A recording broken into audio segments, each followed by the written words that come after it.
Good evening. We begin this evening's program with comments during the April 2nd council meeting. The rule is you have 3 minutes to make comments or remarks to the council. Police had to get involved when Ralph Bradford went over the 3-minute time limit. I would like to make reference to Mr. Downey. Case Lozman, L-O-Z-M-A-N, versus Riviera Beach, Florida. Got it? Lozman, L-O-Z-M-A-N, versus Riviera Beach, Florida. In that case, Mayor, I bring about your use of the Robin Rule of Order. Mr. Lozman was speaking, like I'm doing now at the council meeting. He had an issue, wanted to address, and he was speaking. And I guess the council gave him a time, like you have there on me, of 3 minutes. And Mr. Lozman was not finished. And one of the city councilmen said, stop. Mr. Lozman continued to talk. Well, when he continued to talk, the city councilwoman asked the police, because I've been through all this, to come up and to remove him. Now, Mr. Lozman took that and went to court. The first court, the little district court, ruled against him. The second court ruled against him. But the U.S. Supreme Court said that Mr. Lozman was right and his constitutional rights was violated by the council in his Robin Rule of Order. Now, Clarence Thomas wrote this order. Clarence Thomas, like I, respect the Robin Rule of Order, and I respect that the council has the right to come up with time for those of us to speak. I understand all of that. But Clarence Thomas wrote that if a citizen has something to talk about, that citizens should be allowed to finish their statement without the interruption of the council. And when they had him arrested, they violated his constitutional right. Now you might ask me, well, which right did it violate? The First Amendment of the Constitution, his right to speak. His right to speak. Anytime we come up here, because you interfere with me a lot of times, you should not do that. You should not do that. Now, the second thing that you talked about was race. You're tired and sick and tired. You're no more tired than I am, man. Talking about race. Now, race is, here what I have, is a person who shows or feels discrimination or prejudice against people of other races, or who believe that a particular race is superior. Sound like Nazis to me, to others. Now, that brings me to this case that I want to address. But Mr. Bradford, I must say that your 3 minutes is all due respect to Mr. Lozman. But in accordance with our rules, I'm going to finish my statement, Mayor. No, you can have me removed if you want to. Please. I'll hear what you're going to go ahead and say what you got to say. Mr. Bradford, it's just in accordance with our rules. Our procedural orders requires that all public comments be limited to 3 minutes or less. This, we're here to conduct. I will finish my statement. Like the law says I have a right to do. Mr. Bradford, please. No, I'm not going to quit. I think what I have to say here is very important. Mr. Bradford, please just respect the rules of the body. That's all I'm asking you. You respect the Constitution, man. I believe that I am. My right to speak. And you're violating my right to speak just like they did Mr. Lozman. You do not understand that, man. Mr. Bradford, you've been given that right to speak. Mr. Bradford, please, with all due respect, please have respect me. Mr. Bradford, I am respecting No, you're not. I am. No, you're not respecting me. You will not allow me to finish my speech. Mr. Bradford, we don't all have a right to come in here and 3 talk. minutes. If you hadn't interfered with me, I would have been down less than 5 minutes. No, sir. It's 3 minutes. No, so, okay. Mr. Bradford, you can come back at our next meeting. No, I will not come back. Mr. Bradford, please. Is that a I promise? will not come back. Mr. Bradford. Is Mr. that a Bradford. promise? What? I don't want to come back, but I have to because the way this city is council. Mr. Bradford, no one wants to have you. Please sit. Okay. Let me finish and I'm done. No, we're out of here. Mr. Bradford, we're finished with informal public comments. Well, I'm not finished. Mr. Bradford. I am not finished, man. Please, with all due respect. No, all due respect, let the citizens speak. Look, we pay you guys full more time to come down here to work. You want to give me 3 minutes to speak. I wish I could get a job that I can allow somebody 3 minutes to speak and then I get a whole paycheck. Okay, Mr. Bradford. You guys want to get out of the city? Please. No, I want to finish my speech. No, This Mr. was in Bradford, Alabama Mr. where Bradford. Harry Mel Ayers bought the Is Anniston there, Star. Mr. Bradford? Mr. Bradford, please, sir. Speeches also advocated segregation in school and buses. Harry, Colonel Ayers tried to, was at a meeting. The Colonel Ayers made a Mr. Bradford, please. Mr. Bradford, please. No.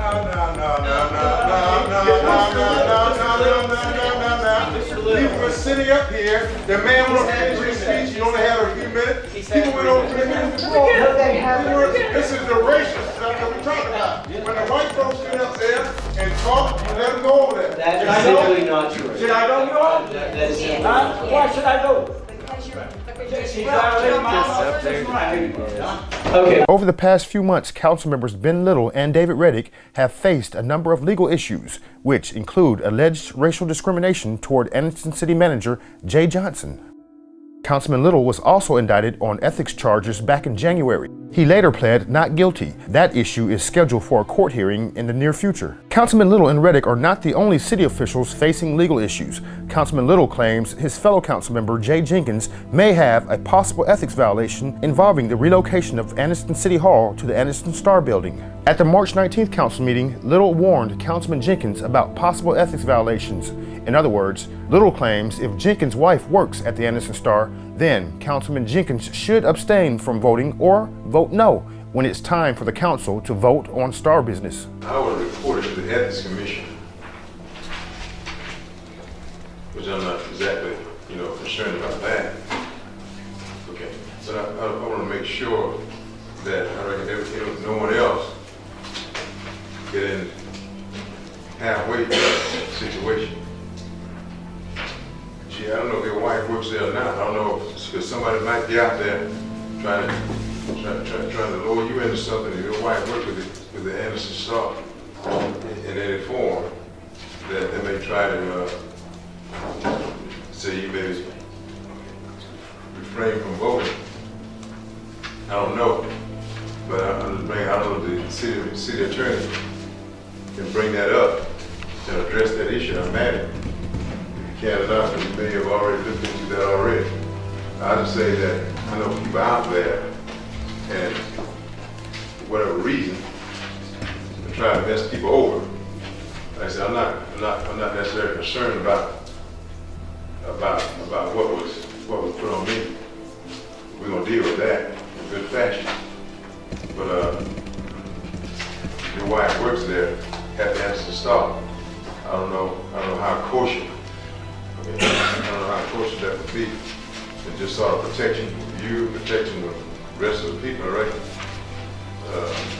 But the city attorney, like I said, can address that, I imagine. If need be, if not, if you already checked it out and you're ready to go, then that's on you. Will the clerk please call the roll? Councilmember Jenkins? Yes. Councilmember Reddick? Pass. Councilmember Little? No. Councilmember Harris? Yes. Mayor Draper? Yes. Councilmember Reddick? Okay, the resolution passes. Our second resolution. The city attorney is supposed to be similar to a referee and mitigate legal issues if the council needs it. A while back, members of the community addressed these type of tactics, saying they are unacceptable. Now, for this council and for the city attorney and even the city manager to approve a censure against these two black council members because they overspent their budget is wrong. And Jack, you're here as a mediator. You're elected by this entire city to bring matters like that into a discussion so that people that have personal vendettas and who are mad at people because they take a position on something can't do it. And if you don't know how to do that, you need to go talk to David Reddick, who was a 35-year-old white young man, who was the youngest mayor in this city, who kept this city together. And you promised that you would do that, Jack. It's unconstitutional and it's against the Alabama law to censure anybody. The state The legislature has to give you that authority, and you don't have it. But yet you have a city attorney who you have some relationship with, who agreed with it. And it's wrong. I mean, we have to call Rome wrong. This city is no longer all white. It's majority black. You can't continue to treat our council members because you don't like Ben. I don't agree with everything that Ben says or does, but I'm not going to try to tear him down in public and make and defame him and make people think outside of this community, that's living in this community, think that he's a criminal, or that Reddick is a criminal, that he deliberately, when Jay overspent his budget, he negotiated it. He paid it back, but you gave him an opportunity to pay it back. And Jack, you're the one that's supposed to watch that kind of stuff. You're the watchman. But instead, you have joined with these other two council members to degrade and defame and come against the two black council members. You look into our wards. Have you ever done that? Go over on Clarksdale and look at the roads. It's not wrong what Ben is saying. He's saying that he wants things done in our community at the same level that is being done in other communities. But as I said, if you don't know how to do that, and that's why I'm against this form of government, Jay, not against you. But this form of government does not allow an elected official to be responsible to the people. A city manager can't be responsible to the people because he is not elected. We're going to change this form of government, and we're going to elect a new mayor. But what I would say to you, Jack, you have the responsibility. There was no reason or right for this council to censure these two black council members because they spent their money. And you show me in the law where the state legislature has given you that authority, and I'll take back everything I've said. But it's not there. So what you've done as individuals, and you've made yourself liable. Even the city attorney now is liable for the acts that he took. I just come today to speak on behalf of where I'm being affected in my family. My representative is David Little, and my mother lives in Ward 2.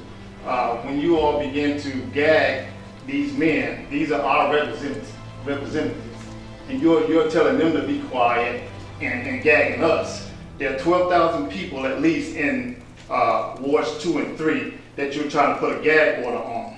When you censor these men that represent us, I've been in West Anniston all my life except my time I served in my country. You censored those 12,000 constituents. You can just censor them. You censor us. You move a resolution. I sat back there last week, and everything that was favored for Wards 2 and 3, you voted against. In Wards 2 and 3, we have waterways, we have schools, we have roads, we have things that need to be done. But if I go in Fort McClellan, if I go in Wards 1 and 4 and go to Springs, everything looks all la-di-da for everybody. Mayor, you represent us as the face of Anniston, Alabama. I don't see it happening. I'm going to charge out for you all, and I hope those 21,000 people that's in this city charge you all and hold you accountable for the oath that you took. Each one of you all took an oath. Each one of you all took an oath.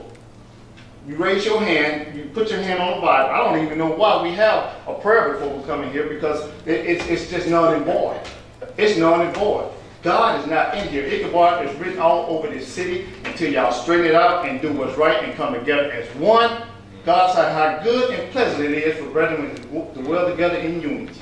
When we unify ourselves and quit having favoritism over here. This, my representative is going to seminars trying to get more knowledge and wisdom to come back to the city of Anniston to implement it and so that he can govern his ward.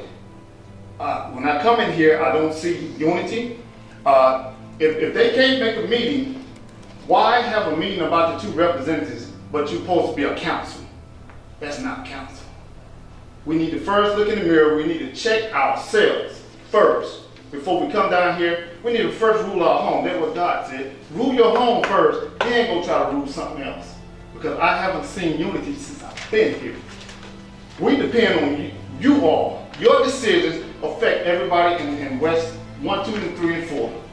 And you, ladies and gentlemen, haven't done it. 2020 of November, we're coming out and we're going to get somebody in there that's going to stand for us. During April 2nd's council meeting, Little told the council that his comments to Jenkins on possible ethics violations were omitted from the March 19th minutes. Is there a motion to waive the reading of and approve the minutes of the March 19th, 2019 meeting? So, man, Is there a second? I made a comment I think was very, very important to the issue and the matter which we were discussing at the time. And the entire comment doesn't have to be there, but at least on a voting agenda, that I made the comment, and you know, and I'm doing this because, and I'm saying this because certain people get treated a certain way and certain people don't. And I'm just trying to see what's fair and unfair. And that is when we voted on the lease agreement for the Anniston Star building. I made the statement that I didn't think that Councilman Jenkins should be voting on that because his wife was employed there. And I stated that maybe you should ask the attorney. I think the attorney was busy talking, doing something else at the time. And so, but that comment there that was not put in the matter of the minutes. And those are pertinent things later on because of things that has happened in the past. So if somebody can, just theoretically speaking, if somebody can get charged with something that have done nothing as far as financial gain, and somebody else on the council can do something. This is what we talk about. Something for is it wrong? Is blacks can be accused of just anything, and whites can get away with anything? And I don't know, but that's why I made those points. And again, that's why nothing against the secretary or the clerk, but these are some things that's why unless those certain things are in the minutes, I cannot agree. I know the tapes are there, but there's certain things of those matters that are pertinent, at least there should be in the minutes. Can you update in these minutes that I brought up the fact that in the last minutes my comments were left out because I expressed a concern about the city manager in my minutes, in my comments, and that didn't make the minutes. However, someone else made a expression of delight for the city manager, and that did. So I don't think that's fair. It makes it look like we're praising him and he's not taking any criticism. And I said it for a reason. So I want that reflected in the minutes that I brought it up in the last minutes and it was left out of this minutes. So now, back to the racial discrimination complaint filed by City Manager Jay Johnson. The city wants to hire a Birmingham-based law firm to investigate the racial discrimination complaint. We know that Mr. Johnson has filed a complaint against 2 council members. What was an internal complaint was made public. That complaint was filed with Racial Austin. As far as, I think she has wisely decided that outside counsel needs to be contracted with to deal with the matter. Mr. Johnson has authorized the hiring of outside counsel, but because he made the complaint, he doesn't need to engage that outside counsel. And quite frankly, since the council is also involved, it probably does not need to pick that outside counsel either. And so Ms. Austin has asked that we consider retaining the firm of Lair, Middlebrooks, Breland, and Thompson to investigate this claim. This is my understanding that this is a firm that Ms. Austin has a history with and has consulted with on employment matters before. I can vouch for their credibility as an employer. All right, now give me 3 firms, then you can vouch for them. I want 3. Well, hold on. No, just wait 1 minute. Okay, this really, quite frankly, should be discussed in executive session. No, but the cat is out of the bag. He's an employee. The cat, we can't go into executive session hold on, for Mr. an Little. employee. Hold on. I'm not saying that. I'm saying it is being discussed publicly now, and we are doing so. But if an investigation is going to be made, it needs to be made quickly.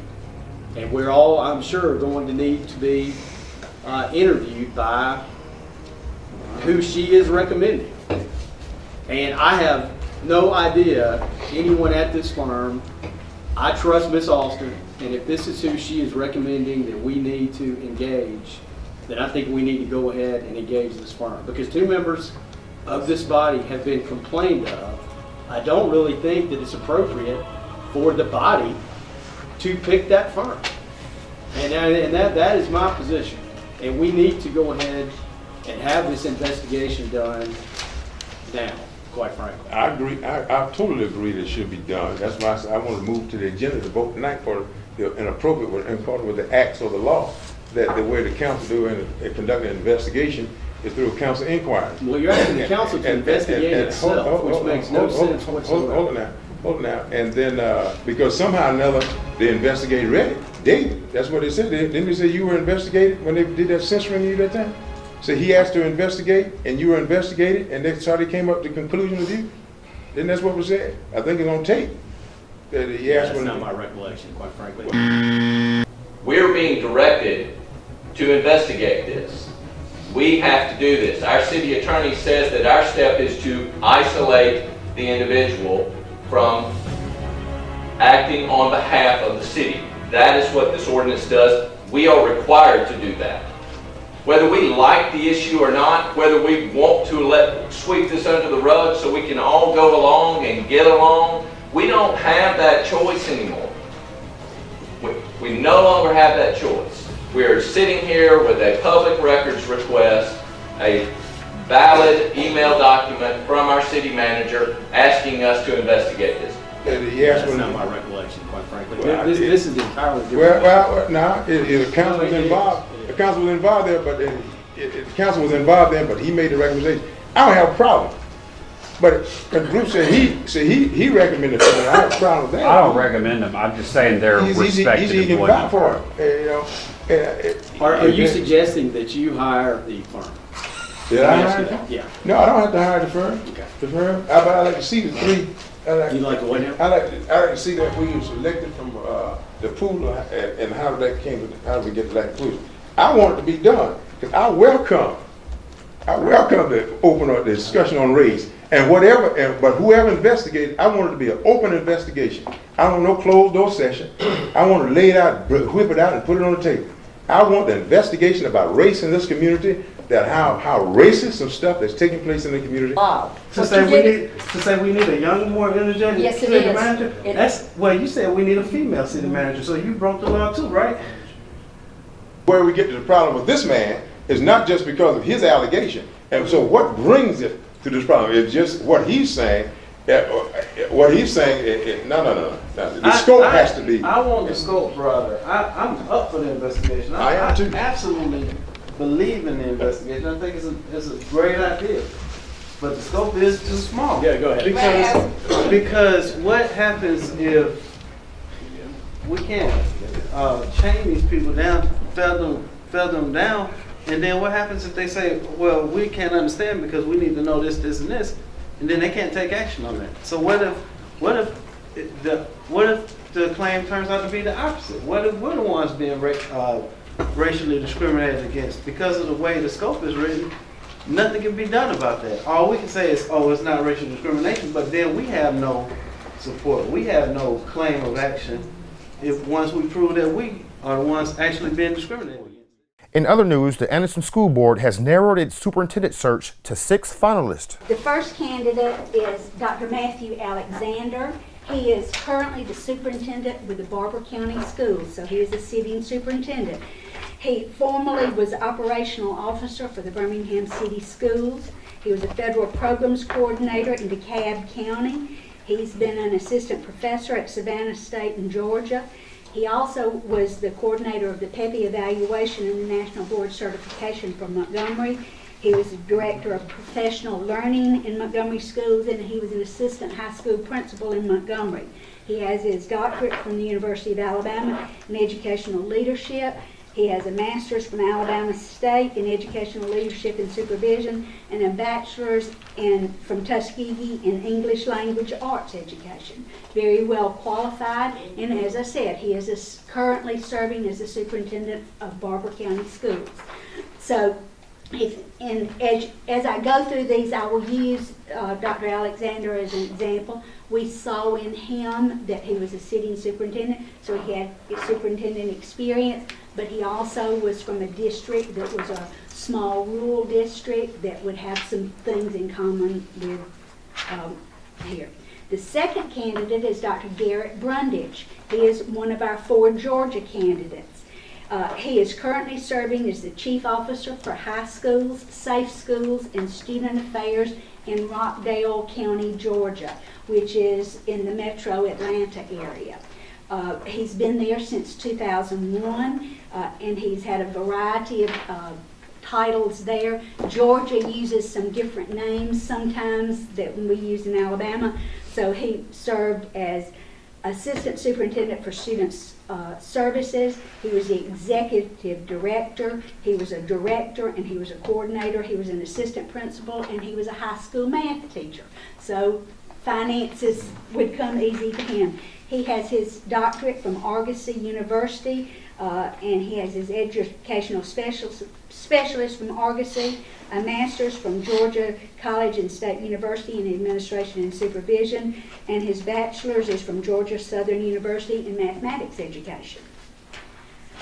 Dr. Angela Bush, she is one of yours. I don't know if you know her from her married name.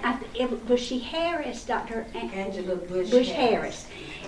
She is a graduate of Anniston Schools, went through all of your schools. She is currently a principal at Minor Community School in Jefferson County. Her school superintendent, Dr. Craig Pouncey, said that she was one of those go-to people that he could go to and change because he's put her where she needed to be. But she's currently at Minor Community School. She's been a federal program specialist for the Jefferson County schools. She served as an interim principal for him for a year. She was a supervisor of student services in Jefferson County for a number of years and a teacher there.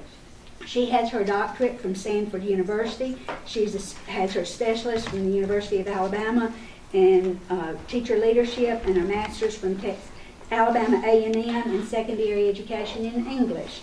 And she has her bachelor's from A&M in English literature. The fourth candidate is Dr. Donna Ray Hill, and don't be misled by his name is Dr. Donna Ray Hill, but he goes, I think, by Ray, but it is a male. When I first saw the name, I thought, okay, a female, but his name is Donna Ray.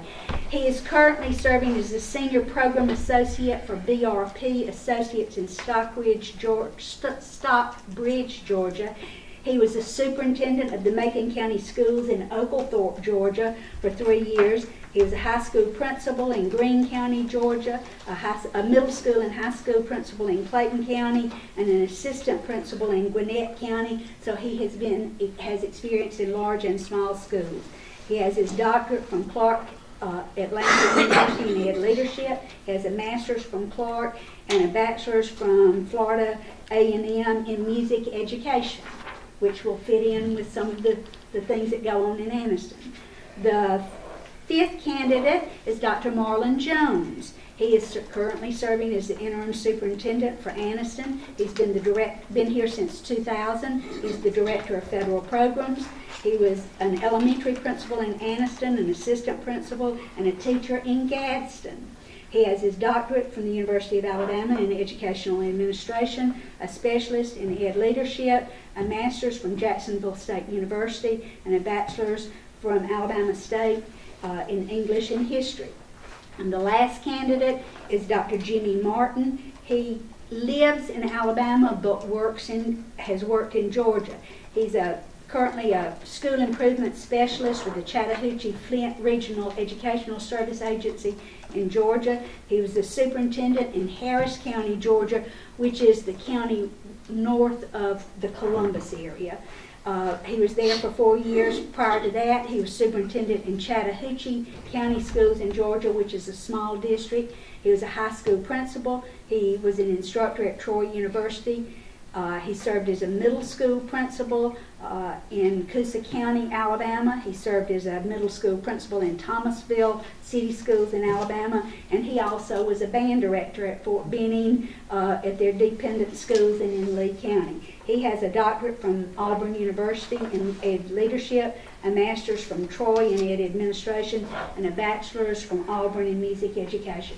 And finally, Anniston Middle School's technology department was awarded $3,000 from the Cable One Dream Bigger technology competition. Stay tuned to more developments at the Anniston School Board meetings and the City Council meetings. Thanks for watching.